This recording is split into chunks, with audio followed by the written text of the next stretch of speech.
नमो अरिहन्ताणं नमो सिद्धाणं नमो आयर्याणं नमो वज्रायाणं नमो लोके सवसावो।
नमः शमय साराय स्वानुरुद्राजहास्ते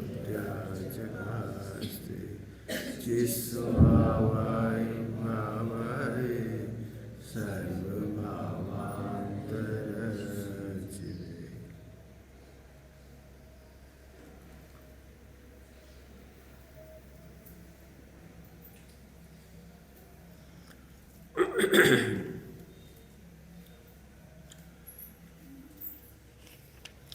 अकर्तत्व दशक, इसकी चर्चा चल रही है। 3 छंद हैं इसके, मैं इसको पढ़ता हूँ और फिर इसकी चर्चा करेंगे।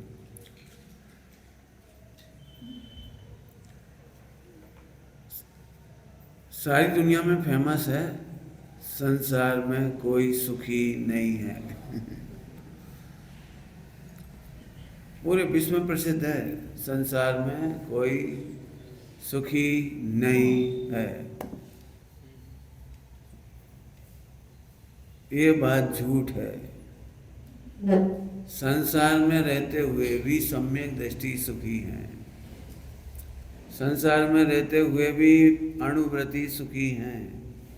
संसार में रहते हुए भी महाव्रती दिगंबर मुनिराज सुखी हैं। संसार में दिखाई देने पर भी अनंत भगवान सुखी हैं। दुख का और सुख का इतना सा अंतर है, दुख का और सुख का इतना सा अंतर है। नाव नदी में हो कोई दिक्कत नहीं, नदी नाव में ना हो। क्या कहा? नाव नदी में हो, समझ गए? सामने आओ, इधर ऐसे क्यों बैठे, इधर जब सामने बच्चों को सामने ले।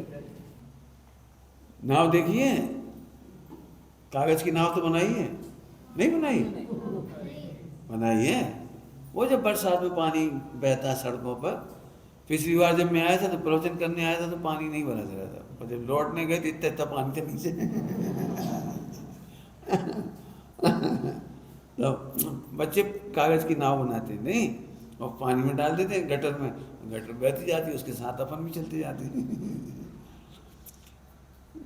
नाव नदी में हो दिक्कत नहीं है, लेकिन नदी नाव में हो ये दिक्कत है। संसार में आप रहो कोई दिक्कत नहीं, अपने में संसार ना रहे। ऐसे कैसे संभव है? सुनने में तो अच्छा लगता है, कहने में तो अच्छा लगता है, लेकिन ऐसे कैसे संभव है? तो आप बिल्कुल जितने क्वेश्चन करना कर लो, मैं पूरी कोशिश करूंगा आपको समझाने की। एकदम इजी है, एकदम इजी है, बहुत सरल है। सरल दृष्टांत देके समझाऊंगा। क्रिकेट मैच कैसा लगता है आप लोगों को? बढ़िया, ठीक। यदि तुम्हें पहले ही पता लग जाए कि ये पूरा मैच फिक्स है, पहले ही मालूम पड़ जाए पूरा मैच फिक्स है, कमेंटेटर पहले से ही बोल रहा है अब देखिए अगली गेंद पर विकेट गिरेगा, और सही में गिर गया। अगली गेंद पर आप देखेंगे 6 रन, और सही में 6 रन। वो पहले से ही बोलता जा रहा है सारा सारा, उसकी पूरी स्टोरी पहली अखबार में आ गई। तो क्या मजा क्या आएगा आपको बता। जो मैच पहले से फिक्स है उसमें कोई मजा नहीं आता। ऐसे यहाँ पर है, पूरा विश्व का मैच फिक्स है, पूरे विश्व का मैच फिक्स है। 3 काल की सारी पर्यायें खचित हैं, बिल्कुल खचित हैं, बिल्कुल खचित। यदि हम भगवान से पूछें कि हमारे परिवार में क्या होगा तो वे सब बता देंगे आपको। क्यों? क्योंकि मैच पहले से खचित है। 3 काल की पर्याय खचित हैं। इन बच्चों के सामने मैं एक एग्जाम्पल दे रहा हूँ, सभी लोगों के लिए अच्छा रहेगा। एक चमत्कार की बात सुनोगे? सुनो, गजब का चमत्कार, गजब का, तुमने कभी सुना नहीं होगा। अरे पंडित सुनाओ तो सही, क्या चमत्कार है? आम के पेड़ पर आम आ गए।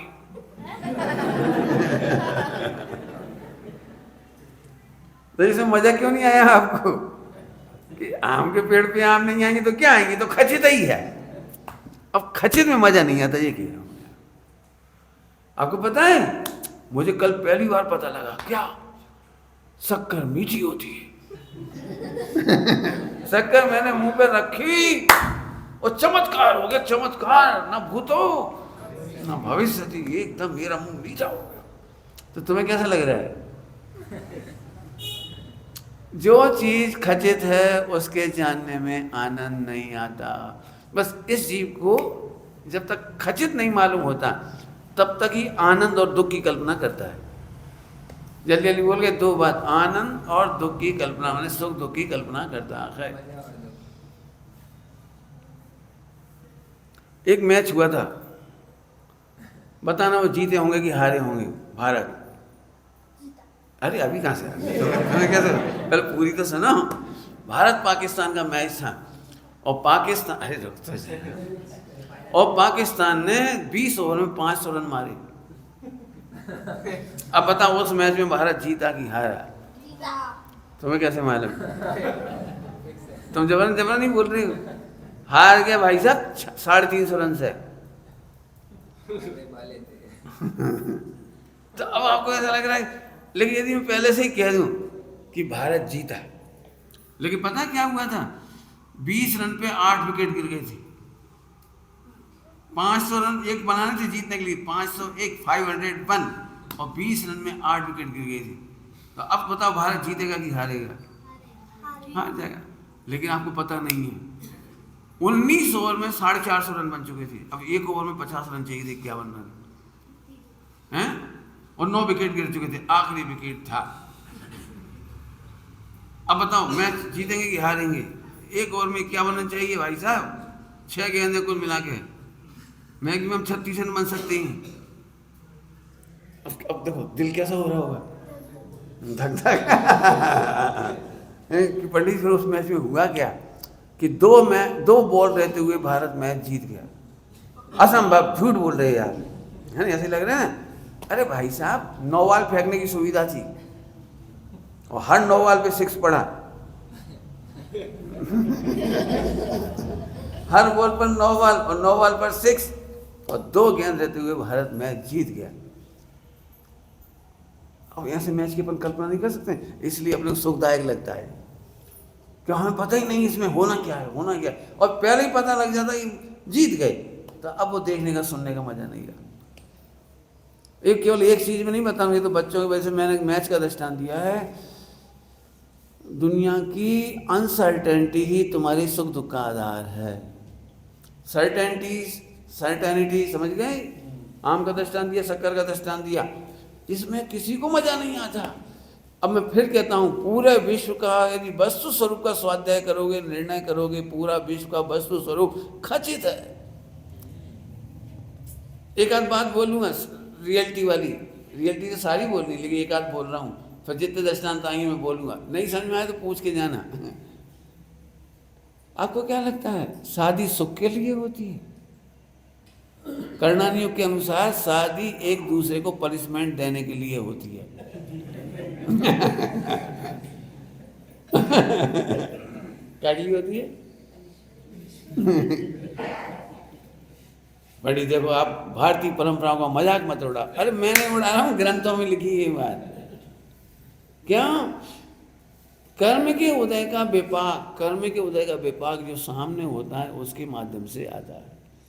एक बहू ये सोचती है मैं घर में रहती हूँ ना, सासू से परेशान हूँ। आप देख लो जाकर के, जो सासू से परेशान थी वो अलग हो गई, सेपरेट हो गई, तो पड़ोसन से परेशान होने लगी।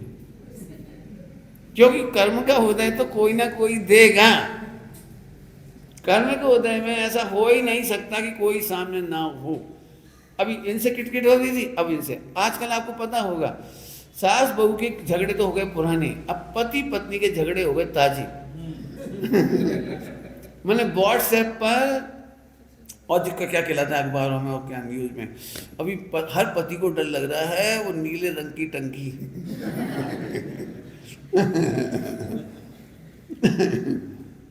ऐसा लग रहा है कि बाप रे। कहने का मतलब समझ में आया कुछ? मैंने अब झगड़े दूसरे तरीके के हो गए। विदेशों में सास बहू के किस्से मशहूर नहीं है, मगर पति पत्नी के ब्रेकअप के किस्से बहुत हैं। पत्नी ने 50 पति बदल लिए, 50 ने और पति ने 50 पत्नी बदल ली, और फिर भी दोनों के दोनों दुखी। और दोनों आखिरी में जब 60-70 के हुए तो ओल्ड एज होम में मिले। एक ओल्ड एज होम होता है, समझ गए? ओल्ड एज होम, वहाँ मिले दोनों। बोले तुम्हारे हालचाल क्या है? कि तुम्हारे जैसे। ना हमारे घर में कोई बहू बची, न बेटा है, न तुम्हारे घर में कोई कुछ है। क्या क्या है स्थिति? अब ये मैंने हंसते हंसते समझा दिया आपको। विश्व में सर्वत्र आपके पुण्य पाप के उदय प्रमाण संतान आपके सुख दुख में निमित्त होती है। शरीर दूर मत जाओ, शरीर और दूर मत जाओ, तुम्हारे ही परिणाम तुम्हें सुखी दुखी करती। कल रात और सुबह तक हमने ये बात समझाई थी कि आप अपने भावों से दुखी हो, संयोग से दुखी नहीं हो। कल तक ये समझाया और सुबह भी समझाया, आप अपने भाव पाप भाव से दुखी हो। अच्छे खासे माहौल में भी आप दुखी हो जाते हो। इसकी चर्चा रिपीट नहीं करेंगे, अभी आगे बढ़ना मुझे। तो फिर पंडित जी हम दुखी ना हो, आप जाते जाते अंतिम हमें बात बता ही दो। बता दें? बोलो कि पहली दवाई ये है कि सब कुछ खचित है। दृष्टांत दे रहा हूं, बच्चों के लिए सरल दृष्टांत, आपके लिए भी सरल पड़ेगा। बोलो भाई, टीवी में भारत का मैच चल रहा है और एक ओवर में 12 रन चाहिए और 2 गेंद बाकी बची, तो तुम सब शांति से बैठे रहोगे ना? ऐसे बैठे रहोगे, देखते रहोगे आता था, ऐसे देखोगे? बोलो भाई, अंतिम 2 गेंद 12 रन, शांति से बैठे रहोगे? ऐसे देखते रहो। एक भी बच्चा बैठ नहीं सकता शांति से, इसका नाम दुख। सब खड़े हो गए, 6 और उसने उठा दिया। 2-3 बच्चों को डर लग रहा है, कैच तो नहीं हो रहा, कैच तो नहीं हो रहा, लगता है कैच हो जाके नमोरियन था। अब अंतिम गेंद, अंतिम 6। अब लग रहा है कि ये खिलाड़ी पता नहीं वो कैसी फेंकेगा, सबसे खतरनाक खिलाड़ी गेंद फेंक रहा है अंतिम ओवर। अरे यार भगवान नमोरियंताणम। कोई सुन रहा तुम्हारी वहां? तुम कह रहे अब एक वो गेंद कैच होने को आ रही है, तुम सबको भी दिख रही कैच हो जाएगा।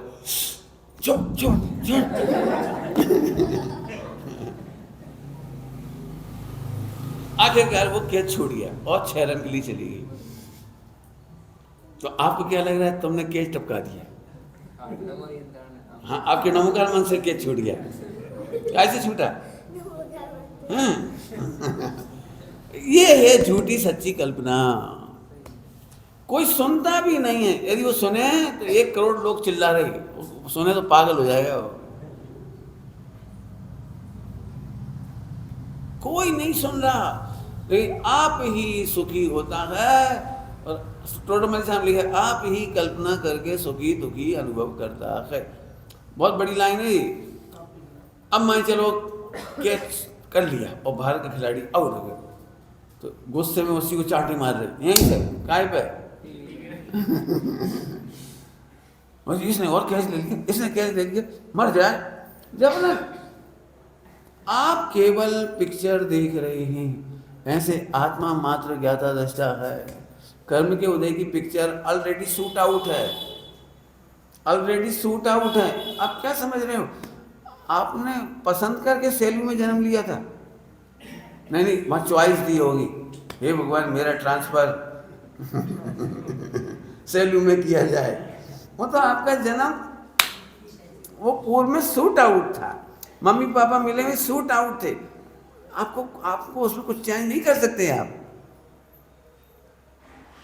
हम क्या करते हैं सुखी दुखी होने के लिए, जो जानकारी में आता है उसमें दो कल्पना करते हैं, इष्ट और अनिष्ट। यही आपके अनंत संसार का कारण है। यदि आपको पहले ही मालूम पड़ जाए कि कोई नहीं सुनता, जैसे बच्चे हैं ये तो चिल्लाएंगे 6 मारो के छोड़ो आदि, लेकिन दादी माँ बैठी हैं, बेबी देख रही, बच्चे बड़े खुश हो रहे, क्या बात है, क्या हो रहा है यहाँ में, उन्हें कुछ फर्क ही नहीं पड़ा। अब बच्चे रोने लगे, मम्मी मैं अच्छा आ गया। तू क्यों रो रहे? मम्मी हार गया। तेरे को क्या हो गया? फिर से सुन लो, आत्मा ओहो सारे विश्व की पिक्चर देखने वाला गायक है, आत्मा है, ज्ञाता दृष्टा है। वो ज्ञान दर्शन में ऑलरेडी शूटेड पिक्चर दिखाई दे रही है, खचित पिक्चर दिखाई दे रही है, और ये उसे जानने के बाद समथिंग टू हेयर फेयर समझ गया, समथिंग टू चेंज चाहता है, और वहाँ चेंज होता नहीं है तो ये दुखी हो जाता है। और बाई दफे चेंज हो जाता है तो कहता देखो भगवान ने हमारी सुन ली। भगवान ने कौन की सुन ली? बहुत दृष्टांत ग्रंथों में बहुत सारे दृष्टांत दिए हैं। पानी बरस रहा है, किसान खुश हो गया, पानी बरस गया, भगवान ने हमारी सुन ली। और उसी समय कुमार ने अपने अवा लगाया था घड़े पकाने के लिए, और वो कह रहे हे भगवान, हे भगवान, और भगवान ने नहीं सुनी। अब बताओ भाई, पानी बरसने में भगवान ने किसकी सुनी और किसकी नहीं सुनी? बोलो। अब 1000 आदमी 1000 डिमांड करें पानी बरसते समय, तो भगवान क्या करें? पानी बरसाएं नहीं बरसाएं, हवा चला के बरसाएं बिना हवा के बरसाएं, क्या करें बोलो? तो एक ही रास्ता है सुखी होने का, नेवर ब्लेम। क्या बोला मैंने? ब्लेम का क्या मतलब होता है? किसी को दोष मत दो, परेशान मत हो। दुनिया चल रही है एकदम सही चल रही है, इस विश्व में कुछ भी गलत नहीं हो रहा है, कुछ भी। अब इसमें मेहनत करनी पड़ेगी, कुछ भी गलत नहीं हो रहा। तो एक चर्चा तो होगी पूरी। अब मैं इसकी गाथा पढ़ के सुनाता हूँ, बहुत अच्छी, इतनी बढ़िया है। तुमको अनेकता जो दिखती, सब ही को क्षण भर गौण करो। थोड़ी देर के लिए भूल जाओ ये क्या है संसार, भूल जाओ थोड़ी देर के लिए कुछ गड़बड़ हो रहा है। बताऊंगा बाद में। पिक्चर में 3 घंटे देखते हो तो केवल देखते हो, केवल देखते हो, आप आनंद करके बाहर आ जाओगे। लेकिन आपको पता है डायरेक्टर देखता नहीं है, वो कमियां देखता है। क्या यार, क्या म्यूजिक है, ये एक्टिंग ठीक नहीं की। वो डायरेक्टर वगैरह जो होती है ना, वो आनंद नहीं ले पाते। आपने कभी नाटक करवाया है मंदिर में, कार्यक्रम करवाया? जो करवाता ना उसे बिल्कुल मजा नहीं आता। सब लोग तालियां बजाएंगे, 101 रुपया, 501 रुपया, 201 रुपया, वे सब दे दाके चले जाएंगे। बच्चों ने खूब अच्छा कार्यक्रम करा। और जो डायरेक्टर होता है, जो रिहर्सल कराता है 15 दिन, 10 दिन, महीना भर, क्या तुमने ऐसी एक्टिंग करी, तुमने डायलॉग ठीक से नहीं बोला, और तुम भूल गए थे डायलॉग। सब लोग ताली बजा रहे हैं और वो बेचारा दुखी है। अब मैं फिर से कहता हूँ, जो कुछ हुआ है वो सही हुआ है कि गलत हुआ है? तो थोड़ी देर के लिए अनेकता अनेकता अनेकता मैंने जो कुछ दिखाई दे रहा है उसे गौण करो। अभाव करो नहीं कह रहे, गौण करो। माने थोड़ी देर के लिए भूल जाओ कि बच्चा गलती कर रहा है, मम्मी गलती कर रही है, पापा गलती, कोई गलत कर रहा है, थोड़ी देर के लिए भूल जाओ। तो क्या करें आगे, उसमें जो एक रूप व्यापक चैतन्य भाव अनुभवन करो। उसमें जो व्यापक एक चैतन्य भाव, उसका अनुभवन करो। ये थोड़ा सैद्धांतिक चर्चा है, लेकिन अंतिम पीरियड है तो अभी करूंगा इसकी चर्चा। समझना सभी लोग, मम्मी को सबसे ज्यादा गुस्सा अपने बच्चों पर आता है। डरना नहीं, आता ही हो तो इतना सा बच्चा छोटा सा, उसे थोड़ी पता है कि रोने का टाइम कब है। अक्सर बच्चे क्या करते हैं, बच्चे की आपको पता है छोटे छोटे बच्चों की नींद 22 घंटे की होती है। जब भी आप देखो इतना सा बच्चा सोता रहेगा, धीरे धीरे उसकी नींद घटती जाती है। अब उसे ये नहीं पता, वो दिन में सो जाता है और रात को जब मम्मी पापा के सोने का टाइम होता है, हारे थके, तब तो ऐसी आग लगती है दिन भर के थके हारे, और पति देवता तो करवट बदल के सो जाती, उन्हें कोई मतलब नहीं तुम्हारा बच्चा, तुम ध्यान। अब वो क्या करें, वो सो ही नहीं रहा। क्यों, दिन में सो जाते हैं और रात को खेल रहे हो।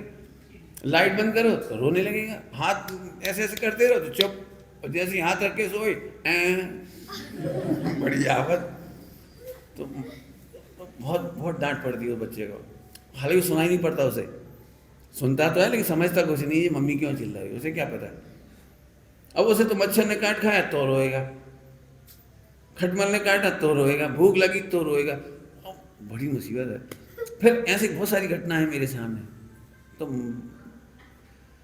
तो बच्चा ऐसे गुस्सा आती है, कभी कभी तो गुस्सा मर जाए, प्राण छूटे, ऐसा भी आ जाता है, मार डाले मेरे, और कभी कभी तो चांटा भी खींच देती हो, और फिर रोने लगता बच्चा जोर जोर से। बेचारा उसको समझ में नहीं आया मुझे मारा क्यों।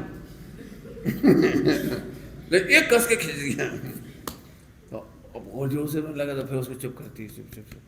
अब मुझे इतनी पिक्चर बताने वाली कहना है कि इसमें बच्चे की कितनी % गलती है। थोड़ी देर के लिए गौण करके देखो, इस बच्चे में गलती किसकी। रो रहा है वो तो सही है, हैरान कर रहा है ये बात भी सही है, दिन में सो जाता है ये बात भी सही है, मम्मी पापा को नहीं सोने दे रहा ये बात भी सही है, लेकिन बच्चे की गलती क्या है। थोड़ी देर गौण करके देखो। अब मैं थोड़ी पिक्चर और आगे करता हूँ, अभी तुमको फैसला करना है। ओके, फैसला करना है, बोलो। जो बच्चा मम्मी पापा की आज्ञा नहीं माने वो बच्चा अच्छा है कि खराब? बोलो जल्दी, खराब। ओके। जो बच्चा मम्मी पापा के बार बार समझाने पर भी बिस्तर में नंबर 1 नंबर 2 कर दे, और मेहमानों के ऊपर भी कर दे, और किचन में भी कर दे, और सर्वत्र कर दे, तो ऐसे बच्चे को गंदा है कि अच्छा है? जल्दी बोलो। है? अरे ले तो पहले ही फैसला कर दिया। मतलब उसको मम्मी पापा की आज्ञा मानना चाहिए ना। सूसू जाने तो बोल दे सूसू बोल दे, लेकिन नहीं बोलता, वो कहीं भी कर देता है, मेहमानों के ऊपर भी कर देता है, पिताजी की मूंछ खींच देता है, ग्रैंडफादर की नाक खींच देता है। बोलो ऐसे बच्चे को घर में रखना चाहिए कि नहीं रखना चाहिए? करो भाई। सुबह नगर निगम की गाड़ी आती है, नगर पालिका, यहाँ करना चाहिए, सूखे डब्बे में फेंकना चाहिए कि गीले डब्बे में फेंकना चाहिए? क्या करना चाहिए तुम बोलो?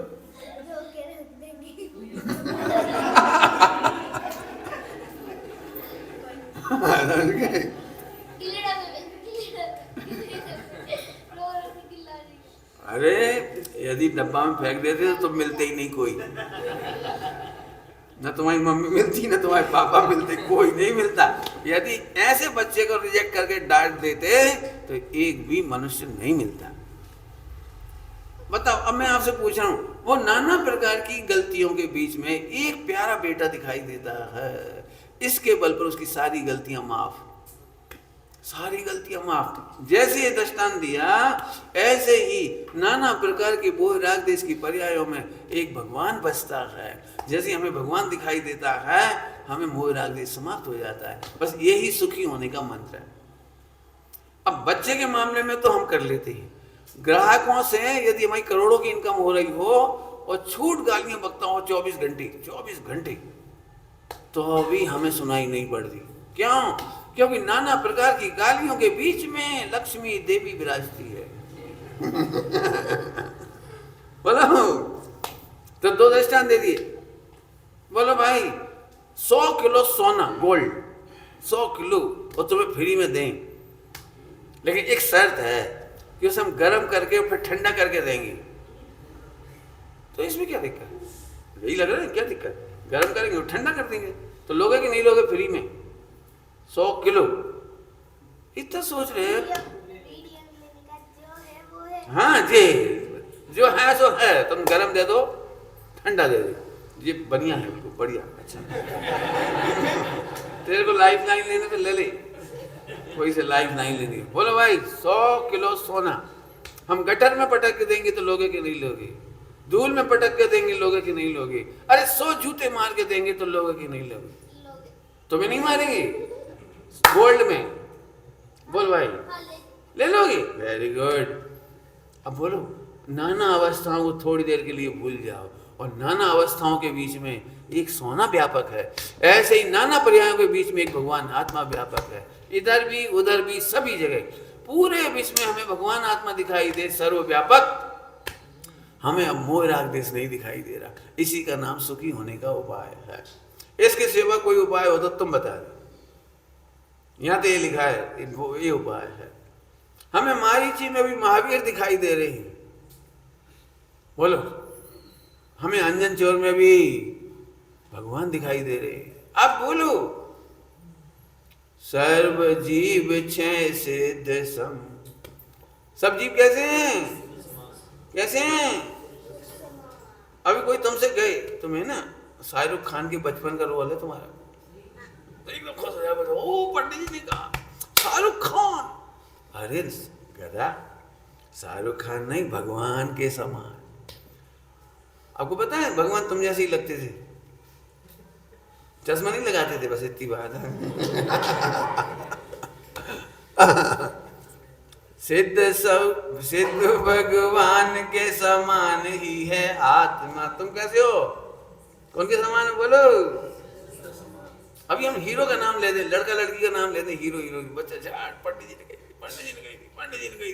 10 साल बाद भी मिलेंगे, पंडित जी आपको याद है हम इधर बैठे थे और आपने शाहरुख खान कहा था मुझे देख के। शाहरुख खान तो खराब है, वो तो मांस खाता है, वो तो फला करता है, वो तो दारू पीता है, नाचता कूदता, उल्टा सीधा काम कर। तुम कब ऐसे हो? तुम तो, हाँ बोलो कौन हो? भगवान। कौन हो तुम? अब जब ऐसे देखेगा तो बोलो पाप कौन कर? व्यक्त पर्यायों में कमियां हैं, लेकिन अंदर में तो। और सरल एग्जाम्पल देता हूं। आपके हाथ में चिंतामणि रत्न है, लेकिन आपने गलती से कांच मान लिया, इसका नाम है अशुद्ध पर्याय। क्या बोल रहा है? तुमने हीरे को, रत्न को कांच मान लिया तो तुम दुखी होगे, ये अशुद्ध पर्याय। अब ये दुख दूर करने के लिए करना क्या है? करोड़ों रुपए कमाना है, मकान बनाना है, किसी के हाथ जोड़ने, किसी देवी देवता को खुश करना है, क्या करना है बता दो? हाथ में चिंतामणि है और मानते हैं कांच, मांग रहे हैं भीख, जमीन पे सो रहे हैं। बोलो सुखी होने का उपाय। बोल भाई, बोलो भाई क्या करना चाहिए? बोलो है? बोल बेटा बोलो, कैसे हो जाएगी सुखी बता? चिंतामणि को तो कांच मान रहे, तो गलती कहाँ है? मानने में। तो फिर क्या मानना चाहिए? ओहो, एक पल के अंदर ही सारी दुख दूर हो गई।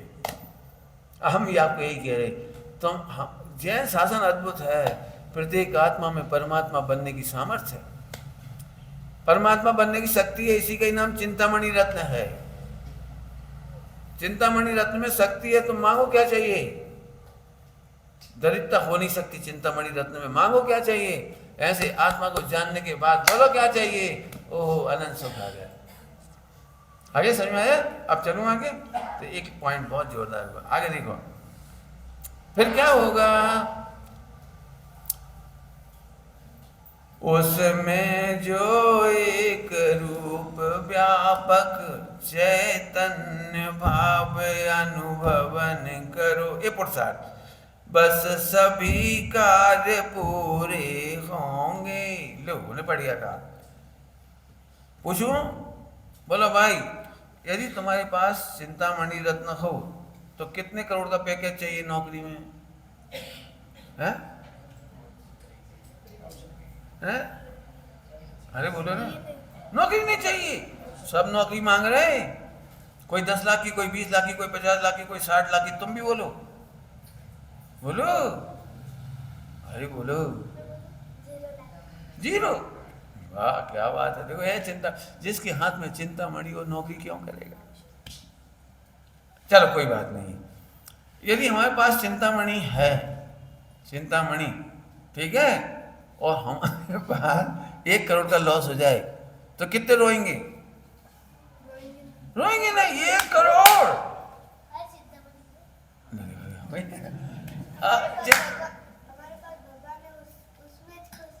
लो क्या बढ़िया है। वो समझ में आ गया बच्चे क्या बोल रहे हैं? हम तो भगवान है, उसी में खुश रहेंगे। दृष्टांत में हमने चिंतामणि बोला, बच्चे ने पकड़ लिया भगवान, बहुत बढ़िया, मोक्ष में मिलोगे। एक एक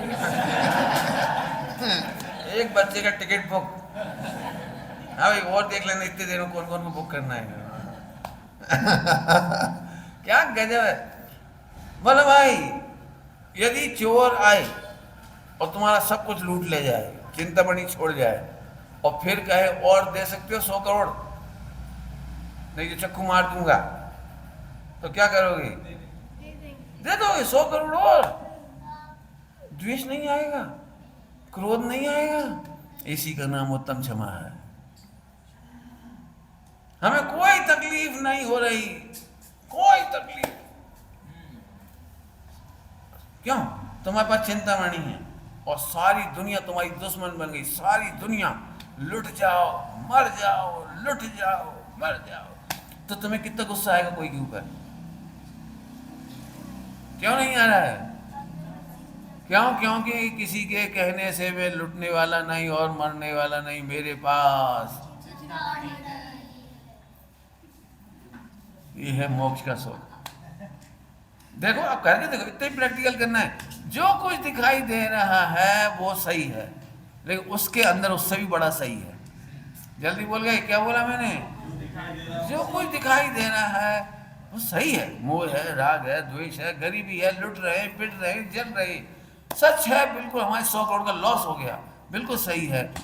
लेकिन जब चिंतामणि रत्न की ओर देखा तो कितना लॉस हुआ? कुछ भी लॉस नहीं हुआ। ऐसे जैसे हमने आत्मा को देखा, कुछ भी, बढ़िया भाषा बोलो सहज जीवन की, नहीं घटता नहीं बढ़ता सहज जीवन। बोलो अब बोलो तकलीफ क्या है? क्या बताएं पंडित जी, क्या बताएं? बोलने वाले आत्मा को नहीं जानते। उन्हें तो ये लगता था पंडित जी 50 साल मेहनत की, तब जाके इतनी संपत्ति बनाई थी, घर बनाया था, और भूकंप में गिर गया। अब क्या करें, क्या करें? तो तेरे पास एक चीज है ना सुरक्षित, उसे देख। नहीं, हमारी कसम है, उसे तो हम देखेंगे ही नहीं, मत देखो। अब कोई सुखी नहीं कर सकता। चिंतामणि रत्न माने बहुत बड़ी चीज है भाई साहब। अब अभी भी लोगों को यह लग रहा है आत्मा मिले ना मिले, चिंतामणि मिल जाए।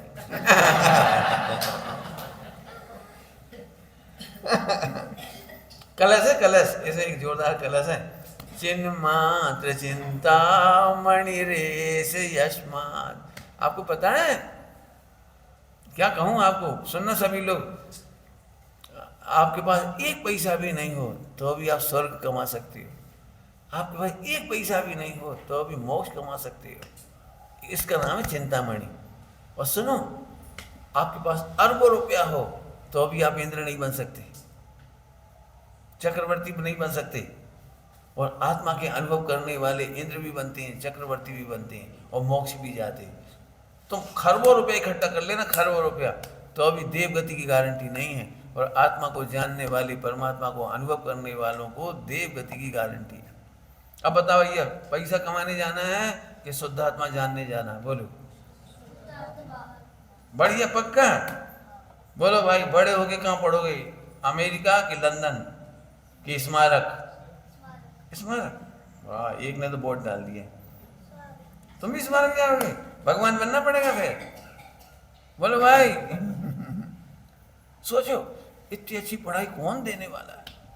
आप कहीं भी, मैं फिर कह रहा हूँ, एक भी व्यक्ति वर्ल्ड में सुखी मिल जाए तो मुझे बताना, जो करोड़ का पैकेज है, अरब का पैकेज है, खरब का पैकेज, बता देना।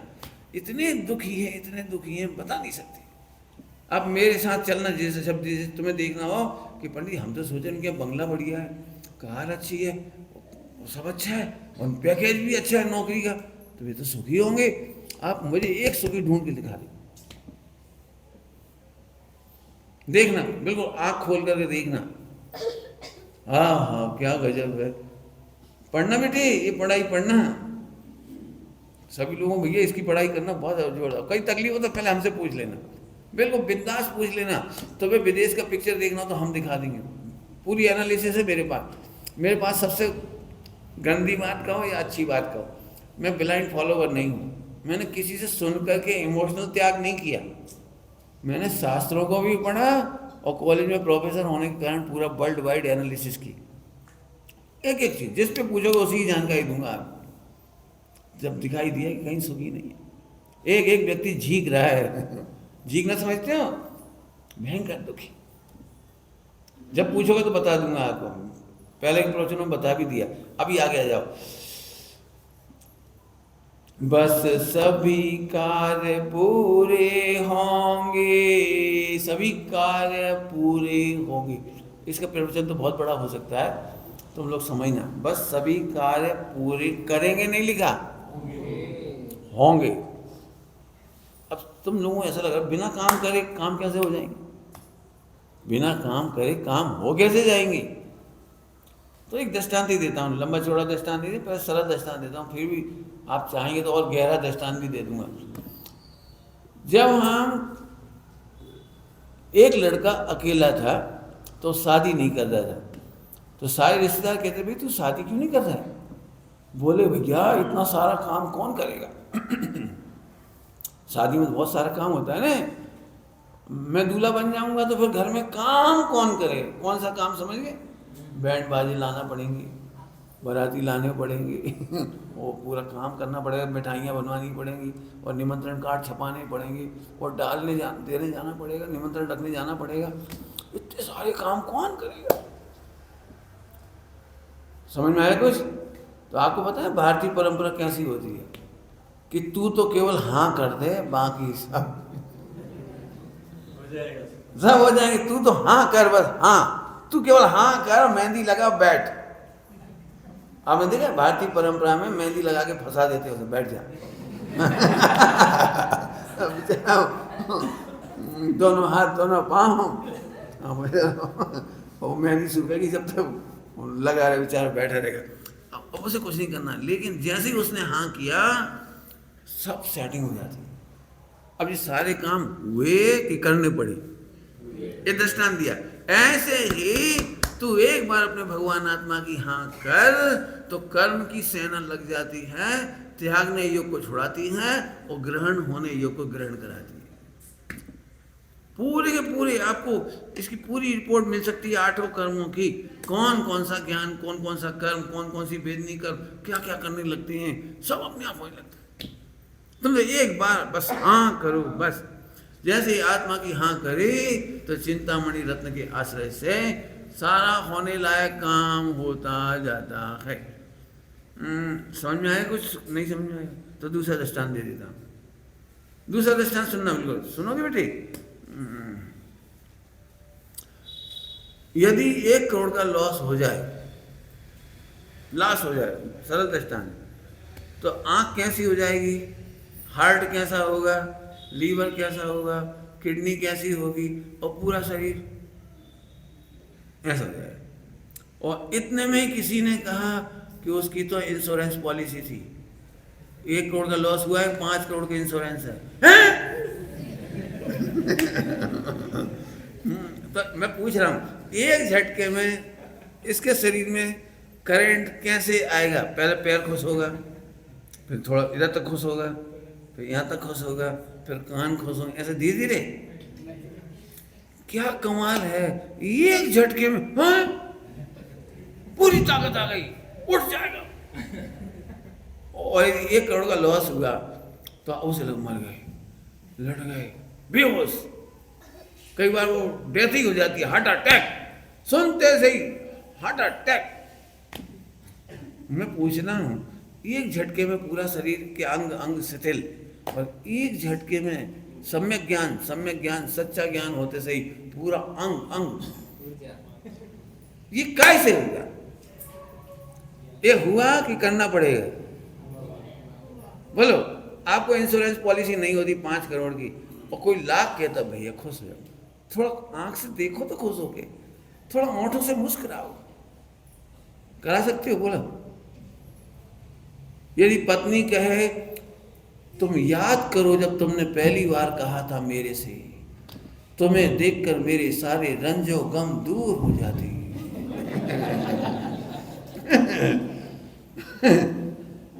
ऐसी गुस्सा आएगी। तू मजाक उड़ा रही मेरा? अरे मजाक नहीं उड़ा रही, तुमने ही कहा था कि मैं सारे दुख सह लूंगा तुम्हारे साथ, तो सब मुस्कुराओ। अच्छा ठीक है, एक काम, मैं तुम्हारे लिए मैसूर पाक लाती हूँ, खाओ। खाएगा कि देगा मिला के? मेरा 1 करोड़ का लॉस हो गया और तू मैसूर पाक खिला रही है? आपके सामने आ रहा है? जब दुखी होते हैं तो विश्व की सारी अनुकूलताएं भी सुखी नहीं कर पाती, और एक सम्यक ज्ञान होते ही, भजन क्या भी दे रहा हूं, एकदम प्रफुल्लित हो गया। बराबर, आगे चलूंगा मैं। आहा, बस सभी कार्य पूरे होंगे, सुख का सागर लहराएगा, कर्तव्य विकल्प रहित सुखमय परमात्म दशा तू पाएगा। बिल्कुल सरल है। इस लाइन को भी समझाता हूँ, नहीं समझ में आता थोड़ा हाथ खड़ा कर देना। और समझ में आ रहा है? पंडित जी, अपने आप भगवान बन जाते हैं, अपने आप। इस पर विश्वास करना थोड़ा कठिन पड़ता है। मैंने पिछले दिनों बहुत प्रवचन किए इसके, लेकिन अभी तो मैं नया लॉजिक दूंगा आपके लिए। विश्व में कुछ मत करो तो विकार अपने आप दूर हो जाता है। क्या डायलॉग बोला मैंने? कुछ भी मत करो तो विकार अपने आप दूर हो जाता है। तुम्हें समझ में कितना आएगा मुझे नहीं पता, लेकिन महिलाओं को जल्दी समझ में आएगा। आपने देखा कभी दूध उफन जाता है और साइड में लग जाता है, अपन पहुंचते भी नहीं, उसको लगा रहेगा। शाम तक देखो तो वो घी बन गया। देखा कभी? देखा? तुम दही को इतना सा दही लेके थाली पर रख के छोड़ दो, कुछ मत करो, शाम तक उसमें घी बन गया। कौन ने बनाया घी? किसने बनाया घी? मैं प्रश्न कर रहा हूं। वृक्ष में कोई कुछ नहीं कर रहा, कोई अलार्म में सेटिंग नहीं है, और जैसे ही आम का मौसम आता है उसी समय उसी नीरस तने में से, नीरस तरु में से फूल आने लगे, फूल खिल गए, फल आने लगे, खट्टा से मीठा, छोटे से बड़ा, हरा से केसरिया। कौन कर रहा है? कुछ मत करो, अपने यहाँ फल आ गए। कुछ करो, चलो अपन करते हैं, करके देखते हैं। एक आपके कोई आम का झाड़ है किसी घर पे? खेतों में कहीं है तुम्हारे यहाँ आम का झाड़? अब किसी फूल आ जाए तो एक एक का सफाई करनी, धूल लग गई हुई। तो अब तुमने धूल साफ करने की कोशिश करी तो अब आम नहीं आए। अब फूल तो झड़ गए बेचारे, तुमने तो झटकार दिया। एक पानी की लेजम लेके नाउ नाउ भाई नाउ। तुम आंधी तूफान में डोंट टच, घनघोर रात में डोंट लाइट, कुछ मत करो, कुछ मत करो, उन्हें जैसा है बना रहने दो। क्या कमाल है भाई साहब, सही समय पर उनमें से फल आते। एक भी वृक्ष में एक साल भी एक दिन भी गलती नहीं होती। जिस समय नींबू आने चाहिए उसी समय आते हैं, जिस समय तुम्हें नींबू की जरूरत नहीं उस समय नहीं आती, जिस समय तुम्हें एप्पल की जरूरत होती सीजन में उसी समय एप्पल आती है, जिस समय करेले का सीजन होता है करेला तुम्हारे फायदे के लिए उसी समय आते हैं। इनको कौन ने बताया करेले को कि तुम आ जाओ, अब आदमी को तुम्हारी जरूरत है। अब समझ में आ रहा है कुछ? और बढ़िया दृष्टांत बोलो। पानी बरसाने की व्यवस्था कौन करता है? पूरा समुद्र नदी में से जगह जगह से पानी उड़ करके बादल बन जाते हैं और सही समय पे आकर पानी बरस जाता है। कौन कर रहा है? और यदि विज्ञान कर सकता होता तो ऐसे स्थान पर वो पानी बरसा देता जहां पर पानी की जरूरत है। रेगिस्तानों में, अरब अमीरात में, जहाँ जहाँ पानी की दिक्कत आती है वहाँ सब जगह पानी बरसा देते, एक मशीन लगा देते। मशीनों की ताकत नहीं है।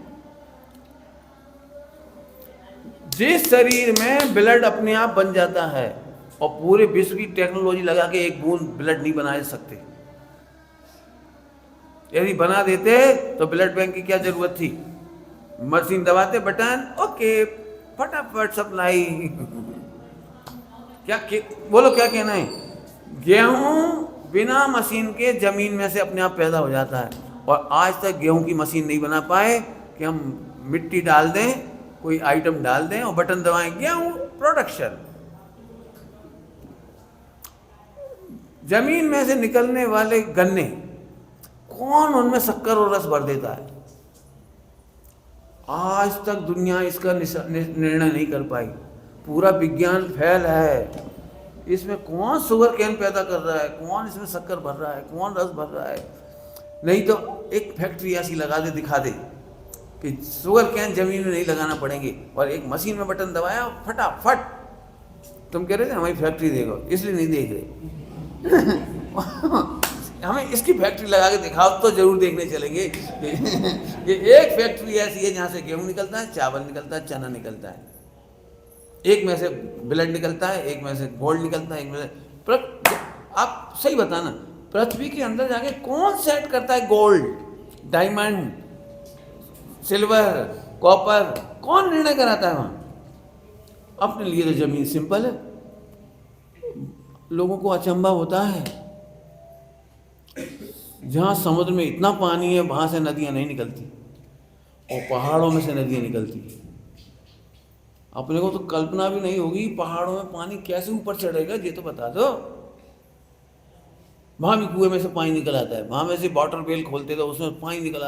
ये प्रकृति का क्या अजब गजब है। अब मैं पूछ रहा हूँ, एक भी काम दुनिया करके दिखा दे तो हम जैन धर्म छोड़ देंगे। हम तो क्या करते पता है? आज सुबह उठते से मैंने कहा था भगवान आज भारत जीत जाए, जीत गए। तो एक काम करो, हर बॉल पे बोलो 6, बोलो, तुम्हें जो बोलना है बोलो, चलो। तुम्हारी सोचने से होता क्या है? अब आपको सुखी होना हो तो रास्ता बता दिया कि दुनिया बहुत सुंदर है, बहुत सुंदर है, बहुत सुंदर है। तुम बेफिजूल में इसमें कर्ता कर्म की कल्पना कर रहे हो और ये तुम ये कल्पना बंद कर दो तो ऑटोमेटिक भगवान बन जाओगे। अब मैं आपको थोड़ी सी प्रतिमानियों की तरफ ले चलता हूँ। सम्यक दर्शन आज तक ऐसे नहीं हुआ, ऐसे हुआ है। भजन याद है? हाथ पे हाथ धरे ऐसे, करना कुछ न रहा जैसे। घी का दृष्टांत याद रखना, दही का दृष्टांत। दही में आप क्या करते बताने दे? दही में तुम क्या करते? कुछ नहीं करते। खटास जरा सी मिल जाए उसे, अपने आप सुबह तक दही जम जाता है। गैया के अंदर मशीन खोल के देखो कि घी कहाँ से बन रहा है, मैंने दूध में घी कौन मिक्स कर रहा है, करके देखो, सारा विश्व फैल है। हम क्या करते पता है? दूध आ गया, उसमें घी ऑलरेडी है, अब वो घी निकल गया, पंडित जी मैं बहुत बड़ा घी का निर्माता। घी का निर्माता कि घी निकालता है? निकलते हुए घी को जानता है कि निकालता है? निकलते हुए जानता है कि बनाता है? तुमने घी की फैक्ट्री देखी है? शक्कर की फैक्ट्री देखी होगी, शक्कर वक्कर गुड़ की फैक्ट्री, शक्कर की फैक्ट्री। तो गन्ना डाला यहाँ से शक्कर निकल आई, एक गन्ने में से 50 ग्राम शक्कर निकली और फोक ज्यादा निकला, तो फैक्ट्री काहे की है? शक्कर की, फोक की? लेकिन सारी दुनिया कह रही शक्कर की फैक्ट्री। हम चल के देखो आप, फोक कितना निकल रहा है, लेकिन हम लिखेंगे शक्कर की फैक्ट्री।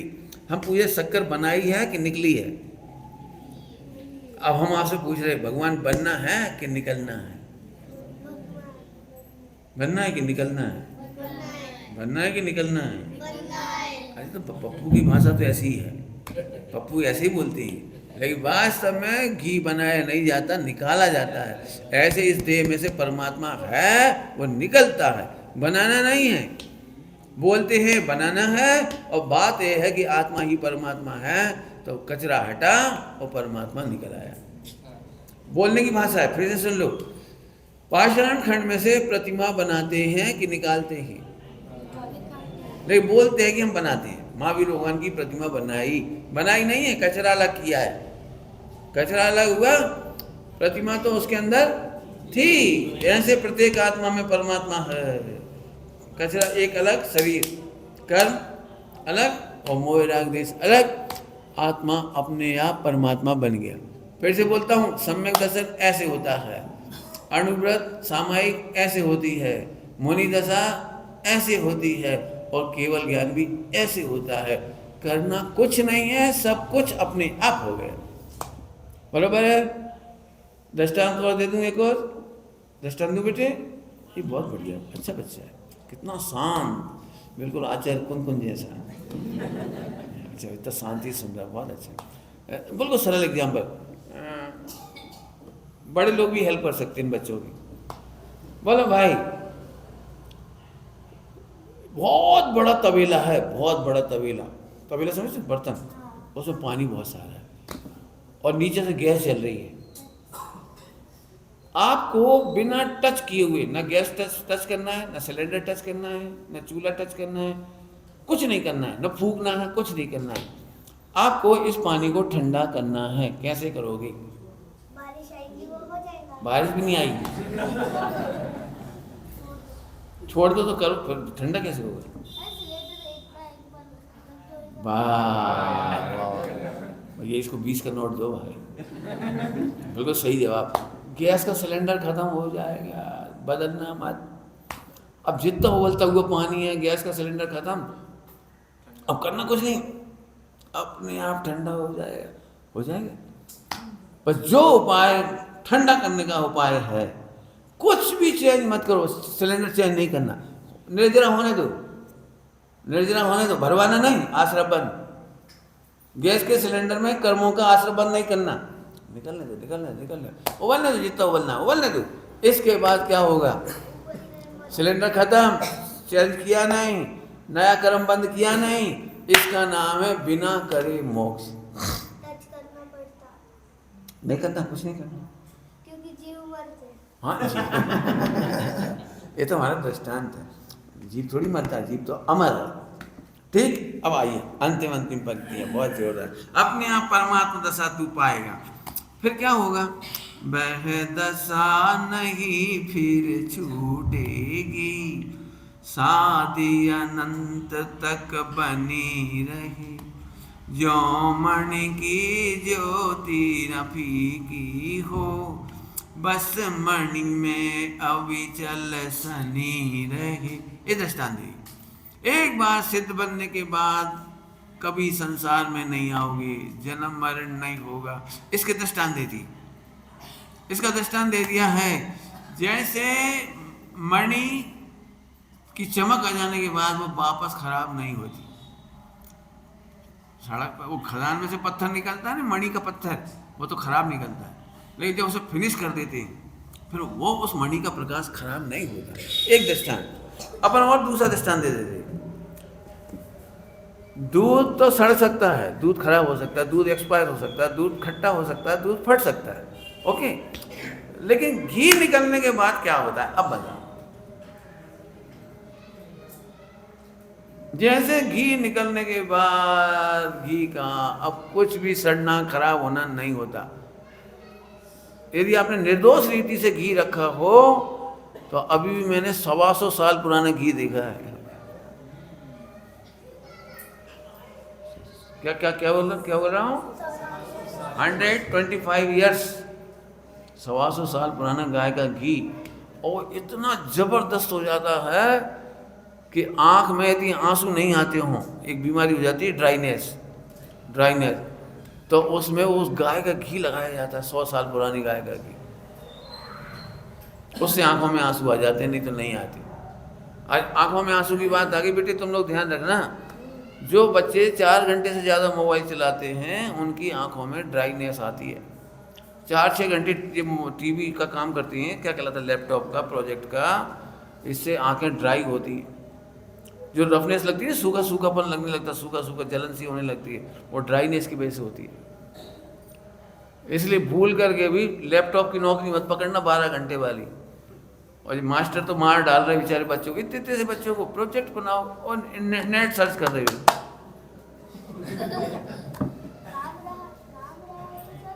अरे नहीं करना, तुम तो भगवान बन जाओ, अनंत काल पढ़ना ही नहीं पड़ेगा। हैं? हाँ, पप्पा को समझाना पड़ेगा सही।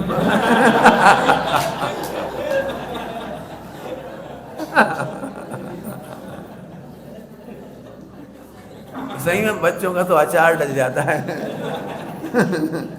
मैंने हम एक अंधी दौड़ में शामिल, अंधी दौड़। मैं आपको फिर कहता हूँ, सच कहता हूँ, पूरे हिंदुस्तान मेरे साथ बैठ जाए, मैं आपको पूरे सेटिस्फैक्शन दूंगा with data, with international data के साथ आपको एनालिसिस करके बताऊंगा कि आज की तारीख में आईटी सेक्टर में बच्चे का जाना माने मौत। 90% बच्चे, अंग्रेजी में कहने में थोड़ा बुरा नहीं लगता इसलिए अंग्रेजी में कह रहा हूँ, कि इनफर्टिलिटी के शिकार हैं। करोड़ों रुपए कमा लेता है लेकिन पत्नी को सेटिस्फाई नहीं कर पाता तो तलाक हो रही है। आंखों पे 100% के चश्मा लगाया, 100% के बाल जा रहे हैं, 100% के।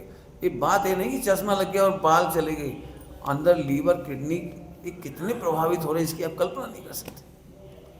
अभी जो कोरोना आए थे ना, वो आईटी की वजह से आया था। आपको कुछ समझ में आया नहीं होगा मेरी बात। ये आईटी सेक्टर की वजह से इतने लंग्स वीक हैं, बच्चे एसी में काम करते हैं, इतना सा केबिन, एक बड़ा हाल होता है और उसमें कबूतरों के पिंजरे जैसे ये ऐसे डिवाइडेड, क्योंकि सामने कोई काम करते हुए दिखे तो उसे देख के डिस्टर्ब होंगे, वो तुमसे से डिस्टर्ब हो, तुम बातचीत करोगे तो कोई किसी से बात नहीं करे, ऐसे जेल जैसे बैठा देते हैं उनको, इतनी ऊंची दीवार, न इधर कोई न इधर कोई, सिद्धालय में रहो। सिद्धालय में तो बहुत अच्छा है, वहाँ डिवाइडर नहीं है। अब काम कर रहे बेचारा 12 घंटा। मैं फिर कह रहा हूँ आपको, पूरे वर्ल्ड में सबसे गंदी जॉब है ये। आपको क्या लग रहा है कि वो 50 लाख का पैकेज मिलता है, लेकिन 5 साल के लिए, 2 साल के लिए, जैसे ही वो अपना सारा काम, कीमती काम करवा लेते हैं, उन्हें गेट आउट कर देते हैं 50 लाख वाले को, और 3 लाख वाले को भर्ती कर लेते हैं बॉस को, क्योंकि अब तो रन ऑन करना है और नहीं कंटिन्यू रखना है और कुछ नहीं करना है। वो बेसिक काम तो उन्होंने उनसे करा लिया जो फॉर्मेशन का था। इतनी लूट मार की संस्था बन रही है, बता नहीं सकते। मेरे हृदय कांपता है इन बच्चों की, यदि रिपोर्ट पढ़ोगे आप तो। वो बच्चे हिलते डुलते नहीं है, एक्सरसाइज नहीं है, आउटडोर गेम नहीं है, रात को 11 बजे घर थका हुआ आया, सो गया, सुबह उठ के फिर भागना है, व्यायाम नहीं है, प्राणायाम नहीं है, मंदिर नहीं बचा, पूजा पाठ नहीं बचा, देश शास्त्र गुरु नहीं बचे, सटावसक नहीं बचे, संस्कृति नहीं बची, फिर ऊपर से पत्नी की हेडेक। आजकल की जो हाईटेक लड़की आ रही हैं, ओ मिस्टर मुझे स्पेस चाहिए। आप लोग नहीं समझोगे स्पेस गांव में, अंतरिक्ष नहीं। स्पेस का मतलब है कि 5 दिन तक नॉन एक्सपेक्टेशन, मेरे से एक्सपेक्ट मत करना कब आऊँगी, कब जाऊँगी, किससे मिलूँगी। 5 दिन तक, 2 दिन सैटरडे संडे, बाय बाय, इसके बाद बात नहीं करेंगे। इसका नाम है स्पेस। पत्नी पति के प्रति, बच्चों के प्रति, सास ससुर के प्रति, किसी के प्रति जिम्मेदार नहीं। और आपको देखना हो तो मैं भी आपको कह नहीं सकता हूँ, बहुत दर्दनाक कहानियाँ हैं दिल्ली, बॉम्बे की, मैसूर की, जहाँ एक कंपनियाँ हैं सारी बड़ी बड़ी, जैन लड़कियों की हालत हो चाहे नॉन जैन की हालत हो, बदतर हालत है, बदतर। मैं इस ये समझो इसमें दुनिया की सबसे गंदा शब्द है तो वो बदतर है। कोई गोरा वो गरिमा नहीं है, कोई कुछ भी ठिकाना नहीं है, सील का ठिकाना नहीं, यूँ समझ लो। जेल में जा रही हैं लड़कियाँ, इशारा कर दिया बस, थोड़े में क्या करके, आपको चाहिए तो मेरे से ले लेना, मैं दिखाऊंगा आपको वीडियो, देखो। मेरा तो मन कांपता है। मेरे पास एक पुस्तक है, सभी लोग पढ़ना चाहो पढ़ लो। एक गोल्ड मेडलिस्ट ने लिखी है, राजकोट का गोल्ड मेडलिस्ट, 2010 में उसने पुस्तक पब्लिश की है और लगभग 10-20 लैंग्वेज में ट्रांसलेट होकर सब जगह गई हो, सब जगह गई हो। उस किताब का नाम है शिक्षा मंथन। शिक्षा मंथन, उसमें एक एक चैप्टर आपको हिला देगा। एक एक चैप्टर, लड़कों के लिए क्या सही पढ़ाई है, लड़कियों के लिए क्या सही पढ़ाई है, एक एक बात लिखी है, आप कल्पना नहीं कर सके। समय तो हो ही गया, बीच में बात आ गई ड्राइनेस कह करके, बच्चों पे दया आती है एकदम। 8-8, 10-10 नंबर के चश्मा लग गए बच्चों के, 8-8, 10-10 नंबर, आंखों पे ओवरलोड काम है, ओवरलोड। जब पेट में पैंक्रियाज वीक होगा, जिसको हम कहते हैं जठराग्नि, जठराग्नि हल्की होगी तो ना ये घी खा सकता, ना ये बादाम पचा सकते, 2 रोटी नहीं पचा सकते। घी, दूध, दही, तेल, रबड़ी कहाँ से पचाएंगे ये लोग। और इसीलिए वो मैंने क्या बताया था अभी, कोरोना इसलिए हुई थी, बच्चे का फेफड़े कमज़ोर हैं, ऑक्सीजन की कमी आ गई थी ब्रेन तक, और जो बीमारी उससे आई थी। मुझे तो कुछ नहीं हुआ और मेरे जैसे कई लोगों को कुछ नहीं हुआ। पूरे हिंदुस्तान के एक भी पागल को कोरोना से मौत नहीं हुई।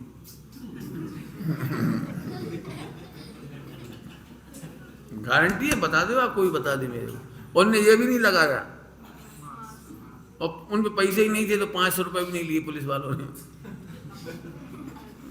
बिंदास घूमते रहे। माने उस समय केवल पागल लोग सर्व प्रकार से मोक्ष में थे।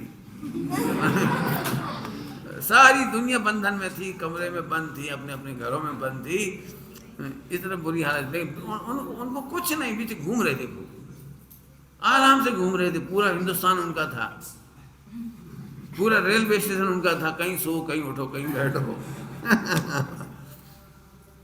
क्या थोड़ी बात कही है, कहने के लिए बहुत कुछ है। मुझे एक बात और कहनी है। सुबह निमंत्रण दिया था आपको, मैं भी दे रहा हूँ आपको। इंदौर 2.5 वीक में प्रशिक्षण शिविर है, 18 दिन का। मेरी इच्छा यह है कि जिनकी धर्म में बिल्कुल रुचि नहीं हो उन्हें इसमें जरूर भेजो। क्यों भेजो, कैसे भेजो, उसका किस्सा सुनाता हूँ छोटा सा। एक परिवार श्वेतांबरों का खेरागढ़ में, उसमें एक महिला थी 70-80 साल की, और उन्हें हो गई थी टीबी। सो G3 हॉस्पिटल में भर्ती हुए। वो सोनगढ़ के पास है G3 हॉस्पिटल, भावनगर के बीच में। तो गुरुदेव को उस जमाने में पता लगा, वो बहुत जमाना गुजर गया, मैंने बहुत, ये यहाँ कोई श्वेतांबर महिला है जो इलाज के लिए आई है। तो गुरुदेव हर संडे उसको अष्टमी चौदस उसको मांगलिक सुनाने जाते थे। 1 साल तक वो भर्ती रही तो स्वस्थ हो गई। 70-80 साल की महिला वो जब स्वस्थ हो गई तो उसको एक भाव आया कि इन्हीं की कृपा से मैं स्वस्थ हूँ। अनपढ़ थी बिल्कुल, अंगूठा छाप, हिंदी जानती थी, गुजराती भी नहीं जानती थी, लेकिन 1 साल तक बैठे बैठे क्या करें तो धर्म, आत्मधर्म आता था, आत्मधर्म। तो उसने स्लेट पे फालतू बैठे बैठे 24 घंटे स्लेट पे अक्षर बनाना सीखे गुजराती के, और लिखना पढ़ना सीखा, और इस तरह से उसको पूरा स्वस्थ हो गए। तो उसने घर वालों से कह दिया कि अब तो मैं सोनगढ़ में ही रहूँगी, अब मैं नहीं जा रही, और नहीं तो फिर एक दिगंबर मंदिर बनाओ तो आऊँगी। तो उनकी कहने से उनके बच्चों ने उस गांव में, जहाँ एक भी दिगंबर जैन नहीं है, वहाँ एक बहुत शिखर बंद मंदिर है जोरदार, आज भी बहुत अच्छा चल रहा है। अब समस्या थी, मंदिर भी बन गया, सब पूजा पक्षाल कौन करे। तो उस घर का एक नियम बता रहा हूँ, वो काम का है बस। उस घर में एक नियम है कि शादियाँ तो उनके श्वेतांबर में ही हो रही, क्योंकि कोई देता ही नहीं दिगंबर लोग, तो शादी उनके ही हो रही है। तो उन्होंने एक शर्त लगाई है कि जो भी हमारे घर में बहू बनकर आएगी वो दुनिया में हनीमून मनाने कहीं जाए, बाद में जाए, पहले 1 महीना शादी के बाद उसको सोनगढ़ जाना है। तो 1 महीना तक वहाँ सोनगढ़ जाना पूरा कंपलसरी नियम। तो 1 महीने में नई नई बहू आती, कुछ कह तो सकती नहीं। तो 1 महीने में वहाँ उनकी बेटियां हैं 2 ब्रह्मचारिणी, उनके संसर्ग में रह करके तीनों टाइम स्वाध्याय पूजन पाठ, स्वाध्याय पूजन पाठ करते करते करते 1 महीने में वो कन्वर्ट हो जाती। फिर उनके बच्चे हुए। आज की तारीख में उन्हीं एक परिवार के 13 परिवार हो गए, और आज की तारीख में भी रोज स्वाध्याय होती है, सब कुछ होता है, बच्चों की पाठशाला लगती है, सब काम होता है। अब ये कहानी क्या कि मैंने क्या समझाया वो समझ में आ गया थोड़ा बहुत, कि जिन बेटा बहुओं को शादी हो जाए तो उनसे ये कहो तुम 1 महीना वहाँ घूमने चले जाना श्रीनगर, और 1 महीना श्री शिविर में चले जाओ, शिक्षण प्रशिक्षण शिविर, अपने आप फर्क पड़ेगा। मेरी मम्मी को 14 साल की उम्र में शादी हो गई थी, 15 साल में मैं आ गया था गोद में। तो मेरे को मेरी दादी को रुचि थी, तो दादी ने मम्मी को बुला लेते थे। मैंने इंदौर रहते थे और मेरी मम्मी भी रहते थे विदिशा।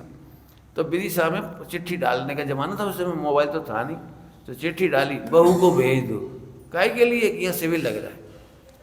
तो सास की आज्ञा, और 15 साल की बहू कुछ कह तो सकती नहीं, चली गई। अब वो बचना चाहती, उन्हें धर्म की रुचि नहीं थी।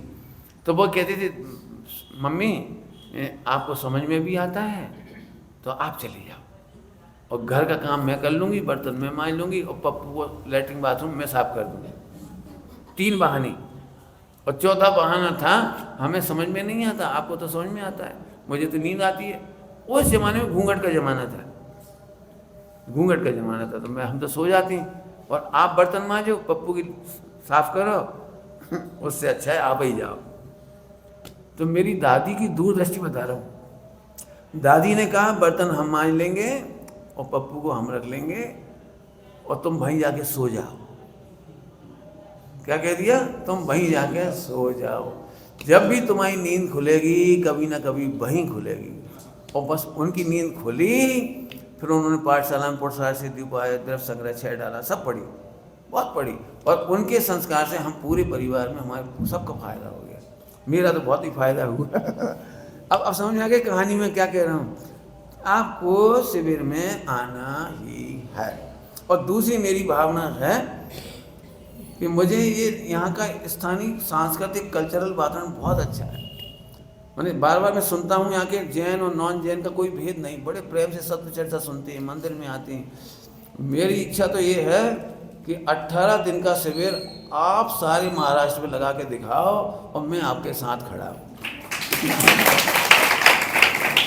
लगाओ। खनिया थाना जैसे छोटे गांव में लग गया, विदिशा जैसी जगह लग गई। विदिशा में 650 बच्चे आए थे शिविर में। हमारा ऐसा रिकॉर्ड टूटा था, एक धर्मशाला नहीं बची, एक होटल नहीं बची, एक क्या कहलाता बैंकेट हॉल, एक नहीं बचा, एक स्कूल नहीं बचा। और हमारी आवश्यकता से मतलब क्या, मैंने एक्सपेक्टेशन से डबल ट्रिपल बच्चे। तो दुकानें खाली करवा के दुकानों में, घरों में उधर क्लासेस चलवाई, बस आनंदमय रहा। देखो भाई, टेलीविज़न तो अपनी गंदगी फैला रहा है, मोबाइल अपनी गंदगी फैला रहा है। इस समय तो हमें डबल फोर्स से, ट्रिपल फोर्स से हमको अपने बच्चों को धर्म की धारा में लगाना पड़ेगा। अन्यथा आप बहुओं को पाने के लिए तरस जाओगे। हाईटेक लड़कियां यदि अन्य मार्ग की हो गई, कुशील मार्ग की हो गई, तो आपके पास दुख के सिवा कुछ नहीं बचे। इतना सुंदर मंदिर, इतना बढ़िया मंदिर, लेकिन मुझे बहुत डर है कि मुगलों के काल में हमें घाटा नहीं हुआ, लेकिन अब हमें ये घाटा है कि बच्चे पढ़ लिख कर विदेश चले गए, बम्बई चले गए। इसलिए इन बच्चों से मुझे बहुत प्रेम आता है। ये दुर्लभ रत्न है। 10-25 बच्चे, कितने बच्चे हैं यहाँ पे आजकल पाठशाला में? कितने आ रहे? 25 ही आए, चलो बढ़िया। लेकिन आज की तारीख में देखा जाए तो लॉस है। यदि ये 25 बच्चे भविष्य में नहीं रहे और ये 25 पीढ़ियाँ नहीं रही, अगली पीढ़ी, तो हमारे मंदिर का क्या हो? हमें अब चिंता किसी की नहीं है, हमें इस चिंता है कि हमारे गांव खाली ना हो। मैं नहीं चाहता कि तुम करोड़ों कमाओ, लेकिन जैन संस्कृति को जिंदा रखो और अपने को जिंदा रखो, अपने मोक्ष मार्ग को जिंदा रखो। मैं एक भावना के साथ कह रहा हूँ, खूब विचार करना। शिविर लगाना कठिन नहीं है।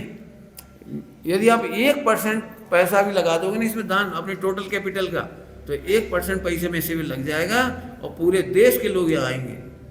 और मुझे सबसे ज़्यादा चिंता इस बात की है कि दक्षिण भारत, महाराष्ट्र का पूरा बेल्ट इधर आए, दूर नहीं जा पाते लोग, लेकिन यहाँ आ सकते हैं। तो आप आमंत्रण दो 2.5 दिन के जीवों के लिए, भावी सिद्धों के लिए, और अपने बच्चों को पाठशाला के साथ साथ, मुझे तो दूरगामी बात कह रहा हूँ, ये बच्चों को भैया बिल्कुल पढ़ना बेटे स्मारक में। यदि एक विद्वान तैयार हो जाएगा तो ये रौनक बनी रहेगी।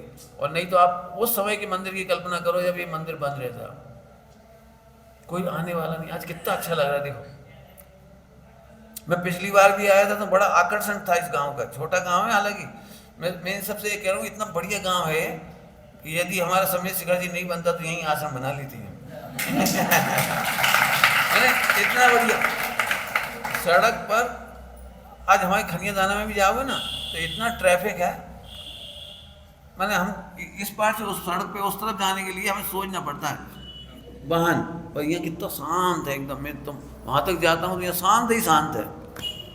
ये बहुत अच्छी बातें हैं, पॉल्यूशन नहीं है, कोई कचरा नहीं है, सांस्कृतिक सद्भाव है सारे पब्लिक के बीच में, जैनों के बीच में कोई वो नहीं है। ये बहुत, ये समझो गोल्डन युग है। लेकिन ये गांव खाली नहीं होना चाहिए, ये छोड़ के नहीं जाना चाहिए। हम पैसा कमाने के लिए नहीं जन्मे हैं, हम पवित्र मोक्ष मार्ग पाने के लिए जन्मे हैं, और इस गांव में उसकी सुरक्षा है। आप इसकी सुरक्षा करो और शिविर के बारे में बिल्कुल सोचो, डरो मत, डरो मत। मैं फिर कह रहा हूँ, आप 1% भी दान दे दोगे ना अपनी टोटल कैपिटल का तो शिविर हो जाएगा। सबसे छोटी जगह है मेरठ, जहाँ केवल 10 परिवार थे, 10 परिवार, और शिविर लगाया। और उन्होंने मुझे सबसे पहले कह दिया, पंडित जी आप प्रवचन में कभी भी मत कहना कि यहाँ दान की जरूरत है, कहना नहीं। मैं नहीं चाहता कि विद्वान तत्व ज्ञान के सिवाय केवल पैसे की बात करें, बिल्कुल नहीं करना। आप कल्पना ही नहीं कर सकते कि क्या बढ़िया शिविर हुआ वहाँ। और आज की तारीख में आप संपर्क कर लो वहाँ 10 लोगों से, उन्होंने जो पैसा लगाया था उसकी उस समय की बैलेंस शीट और आज की बैलेंस शीट देखो, एक के घर में भी 1 पैसा कम नहीं हुआ, बल्कि बढ़ा है। क्यों बढ़ा, कैसे बढ़ा, ये गणित अलग है, वो समझना हो तो मैं उसे भी समझाऊंगा कभी, अभी तो नहीं समझा रहा हूँ। मैंने बिल्कुल अपने बच्चों के लिए, अपने मंदिर के लिए, अपनी संस्कृति बचाने के लिए हमें प्रति महीने, 2 महीने में, 3 महीने में, 4 महीने में, 1 साल में एक शिविर जरूर। एक अंतिम तारीफ करके कहता हूँ, भाईंदर, बॉम्बे में भाईंदर, इतना प्यारा मंडल है भाईंदर का। जैसी हर उनके पास अगले साल का पूरा कैलेंडर आ जाता है और तिथियां निकाल लेते हैं, Saturday, second Saturday, third Sunday और मंडे। यदि 2 दिन 3 दिन की छुट्टी मिली तो 3 दिन का शिविर लगा दें। उनके पूरे 12 महीने के 12 शिविर सेट हैं, अष्टांग का तीनों अलग और 10 लक्षण अलग, और रखे सेट। साल भर का विज्ञापन डाल दिया, इतनी तारीख को रजनी भाई आ रहे हैं, इतनी तारीख को शैलेश भाई आ रहे हैं, इतनी तारीख को वाला आ रहे हैं, 3 दिन का शिविर। तो जो बच्चे भटकते हैं सैटरडे संडे, या वहाँ कोई नहीं भटकता, सब वहाँ आते हैं। बहुत जोरदार लगता है मुझे। और आप भी इसकी बढ़िया ऐसे शिविर चलाओ और इन बच्चों को बाहर मत भेजो। 10th तक तो बिल्कुल घर में पढ़ाओ, और 10th के बाद सब में वो अपने स्मारक, आपको जब ज़रूरत पड़ेगी मैं पूरी बात बताऊंगा बेटे, आप बहुत आनंद के साथ जिएंगे। दुनिया का नरक देखने लायक है, सब ऑनलाइन ही पढ़ लो, समाचार में पढ़ लो, इससे ज़्यादा क्या कहूँगा। ओम नमः शिवाय। बस कुछ नहीं कहा, मैं तो इतना कह रहा हूँ, बोलो भाई, मिथ्या दृष्टियों की सेवा करना है कि जैन शासन की सम्यक दृष्टियों की और देव शास्त्र गुरु की सेवा करना है? बोलो भाई, इतना ही कहना था। मिथ्या दृष्टि हुई एजेंसी लोगे, मैंने क्या कह दिया, आज की नौकरियां 2 साल 5 साल, कोई ठेका बता रहे थे सब, कौन सी कंपनी है जिसने इतने 1000 कर्मचारियों को निकाल दिया। अब बेचारे कहाँ जाएं? जिन्होंने वो EMI ले रखी, क्या EMI कहलाती है, जिन्होंने EMI ले रखी वे तो लुट गए बेचारे, मर गए बेचारे। क्यों? आज 50 लाख का पैकेज था तो उस हिसाब से बंगला ले लिया, उस हिसाब से टीवी ले लिया, किराए पे, किराए मतलब ईएमआई, और किराए का फ़ोन यानी ईएमआई, मैं किराया कहता हूँ, ईएमआई का फ़ोन, अब उन्होंने निकाल के 10 लाख पर रख दिया। अब उसकी किस्तों की हालत बारह गई। कोई परमानेंट नौकरी और पेंशन नहीं दे रहा आज की तारीख में। छल है छल। फिर से कहता हूँ, मिथ्या दृष्टि में सेवा करने से अच्छा है अनंत भगवान की एजेंसी लो। अनंत भगवान की एजेंसी का बहुत, हम तो उसी की एजेंसी ले रहे हैं भैया, और कैसे वही चला रहे हैं। समझ में आए बेटे? डरो मत, तुम बच्चे नहीं हो, भगवान हो बेटे, और आने वाले समय के विद्वान हो, त्यागी हो, आचार्य कुंद हो, पंडित टोडरमल जी हो। ये हमारे प्यारे बच्चे रत्न हैं भैया। ये समझो आपको हमारे बच्चे हैं ये, जो अमानत की तरह आपके यहाँ पल रहे हैं। इनकी अच्छे से पाल पोषण करो और जैन शासन के मार्ग में आगे बढ़ाओ।